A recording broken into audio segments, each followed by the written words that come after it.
नमस्कार, बहुत स्वागत है आपका। आप देख रहे हैं ग्रैंड धर्मा सन्मार्ग।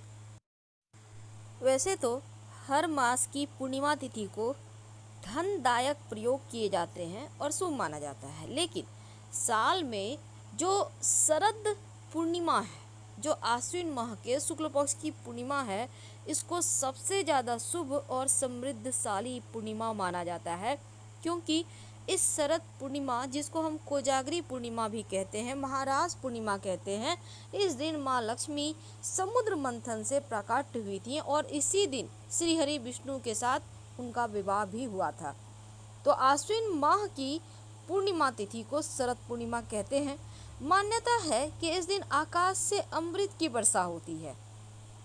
माँ लक्ष्मी की कृपा प्राप्त करने के लिए इस बार आप, चूँकि देखिए पंचांग में भेद के कारण 2 दिन पूर्णिमा है, 19 अक्टूबर और 20 अक्टूबर, लेकिन रात की पूर्णिमा जो होगी, जो माँ लक्ष्मी की पूजा होगी, वो 19 अक्टूबर को ही होगी और खीर का जो आप भोग लगाएंगे वो भी 19 अक्टूबर की रात में ही लगाएंगे।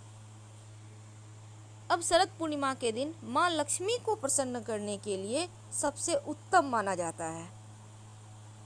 वैसे तो दीपावली के दिन भी उनकी पूजा होती है, तो उनकी पूजा उस दिन होती है गणेश जी के साथ, लेकिन इस दिन माँ लक्ष्मी की पूजा भगवान विष्णु के साथ होती है और इस दिन का महत्व दीपावली से भी कहीं ज़्यादा है और इसीलिए इस तिथि को धनदायक माना जाता है। मान्यता है कि माँ लक्ष्मी पृथ्वी पर विचरण करने आती हैं और जो लोग रात्रि में भजन कीर्तन करते हुए माँ लक्ष्मी की पूजा करते हैं, धन की देवी उनके घर में वास करती हैं।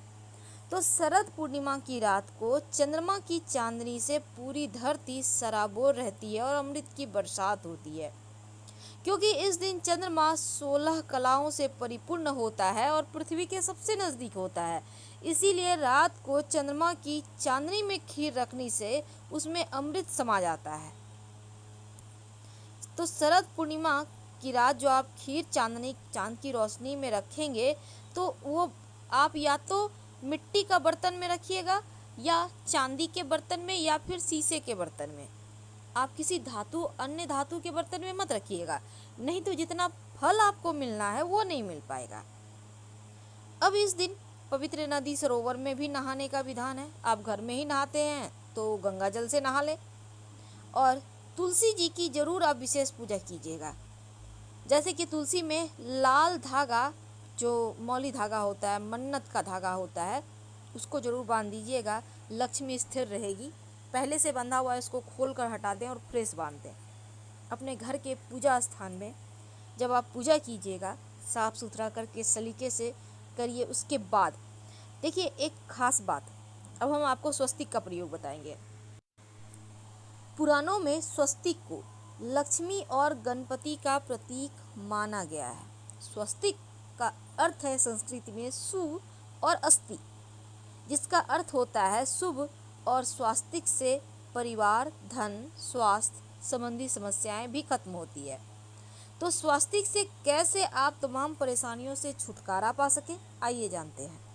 सबसे पहली बात तो अपने घर के मुख्य दरवाजे पर आम के पत्तों का बंधनवार जरूर लगाइएगा। आपने जो नवरात्र में लगाया है उसको खोलकर हटा दें और फ्रेश आम के पत्तों का बंधनवार लगाइए, या अशोक के पत्तों का भी लगा सकते हैं। इसके बाद घर के मुख्य दरवाजे पर बाहर की तरफ से हल्दी और चावल, यानी चावल थोड़ा सा आप लेकर भिगो लें और उसको पीस कर उसका पेस्ट बना लें, उसमें हल्दी डालकर एक चुटकी आप इसी घोल से घर के मुख्य दरवाजे पर बाहर की तरफ से स्वस्तिक बनाएं, या तो ऊपर में बीचों बीच बनाएं या फिर दोनों तरफ बनाएं। अगर हल्दी चावल का नहीं बनाते हैं तो सिंदूर में तेल या फिर घी मिक्स करके भी आप बना सकते हैं।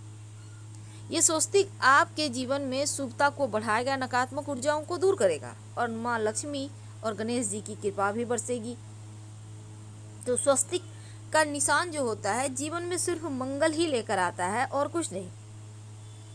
अब घर के मंदिर में जब आप पूजा पाठ कीजिएगा, जब आप दीपक जलाते हैं पूजा करने के समय, तो क्या करें। देखिए पहले तो एक बात जान लें, जब आप स्वस्तिक बनाइएगा तो दोनों तरफ 2 खड़ी रेखाएं जरूर डालिएगा। ये स्वस्तिक को बांधता है। अगर आप सिर्फ स्वस्तिक बना देंगे, खड़ी रेखाएं नहीं डालेंगे, तो लक्ष्मी स्थिर नहीं रहेगी, पैसे इधर से आएंगे उधर से निकल जाएंगे। और आप चाहते हैं अगर पैसे टिके तो दोनों तरफ 2 खड़ी रेखाएं जरूर बनाइए। ये जीवन में विशेष सुमंगल करता है। तो घर की मंदिर की बात करते हैं। जब आप घर के मंदिर में पूजा पाठ करेंगे तो एक थाल में दीपक जलाते होंगे, तो थाल में आप एक स्वस्तिक बना लें, सिंदूर से ही छोटा सा बनाइए, बहुत बड़ा नहीं बनाना है। अब उस पर आप 5 तरह का अनाज रखें, या फिर आप सिर्फ चावल ही रख दें 5 दाने, और उसके ऊपर दीपक जलाएं। अगर चावल भी नहीं है तो आप यहाँ पर फूलों की पंखुड़ी रखकर फिर दीपक जलाएं, तो आपकी मनोकामना जल्दी पूरी होगी। अब चूँकि ये तिथि बहुत खास है, इसलिए आप पूरे घर में जल में थोड़ा सा पूजा पाठ करने के बाद एक सिंपल सा प्रयोग कीजिएगा, या पहले भी कर सकते हैं। जल ले लें, जल में 1 चुटकी हल्दी डालकर इस पानी इसके पूरे घर में छिड़काव करें। बाकी बचा हुआ पानी घर में भी बाहर में भी, याद रखिए, बाकी बचा हुआ पानी पौधे में डाल दें। एकदम से देखिएगा शांत महसूस करेंगे खुद को। दूसरी बात, इस प्रयोग को करने के बाद आप एक पात्र में पानी ले लें, उसमें फूलों की पंखुड़ी डाल दें और इसको अपने घर के मुख्य दरवाजे के अंदर दाहिनी तरफ रखें। यानी घर से आप बाहर निकलेंगे तो आपके हाथ जो दाहिने तरफ होंगे ना, उसी साइड रखें। और ये पात्र मिट्टी का भी हो सकता है, आपके घर में जो भी बर्तन है आप वही ले लें, लोटा भी हो सकता है, तो उसको रख दें। और उसके नीचे भी एक स्वस्तिक बना दें। जो लोटा आप रखेंगे जिसमें आप पानी रखेंगे फूलों वाली, उसके नीचे भी एक स्वस्तिक बना दें। फूल से ही स्वस्तिक बना सकते हैं, या फिर आपके घर में अबीर गुलाल है उससे बना दें। और हमेशा ही स्वस्तिक सीधा बनाया करें, उल्टा स्वस्तिक मत बनाइएगा, वरना परेशानी में पड़ जाइए। घर में उल्टा स्वस्तिक नहीं बनाना चाहिए, अमंगल लाता है। तो इस तरह से आप जो जल है, जो आपने फूलों की पंखुड़ी रखा, इसको आप देखिए कम से कम 2 दिन रहने दीजिएगा। और इस वैसे तो आप पूरे महीना जला सकते, इस तरह से रख सकते हैं, पूरे साल रख सकते हैं, ये अच्छा माना जाता है। जल रखना वो आपके घर के शुभता को बढ़ाता है, नकारात्मक ऊर्जा को जल ही सोख लेगा, घर के अंदर नहीं आता, इसलिए रखा जाता है। और जब भी शुभ मंगल दिन हो तो ये जल जरूर रखें।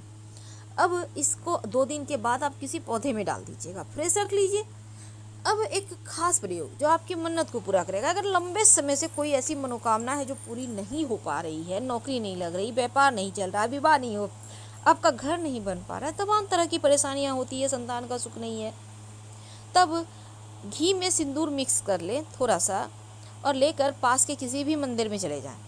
मंदिर के दीवार पर एक उल्टा स्वस्तिक बना दें, अपनी समस्या कहें और घर चले आएं बिना पीछे मुड़े। मंदिर की दीवार पर बाहर की तरफ से भी बना सकते हैं, अंदर की तरफ से भी बना सकते हैं, ठीक है।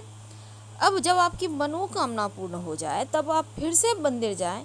अब मान लेते हैं आप उस जगह नहीं है, कहीं और रहते हैं, कोई बात नहीं, जहाँ रहते हैं वहीं के पास के किसी भी भगवान के मंदिर में एक सीधा स्वस्तिक बना दीजिएगा।